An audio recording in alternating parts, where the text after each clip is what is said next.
Kardeşim Kaliforniya'dan gelip koştur koştur gelip hocam siz uyku apnesi tedavisini yapmadan önce burundan bir boru sokuyorsunuz bana da yapar mısınız diye geldi ya. Böyle bir şey var mı?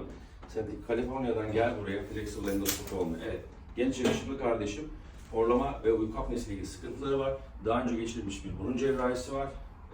Şimdi problemin nereden kaynaklandığını anlamak için ne yapacağız? Flexible endoskopla bakacağız. Burada amacımız sanal bir horlama ya da apne oluşturmak ve tıkanıklığı yaratan yeri tespit etmek.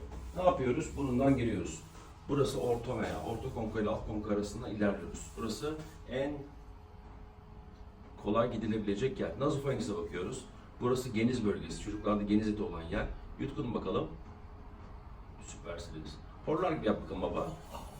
Burnundan nefesini çek.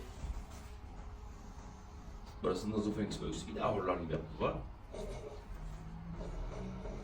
Burası nasofarinks.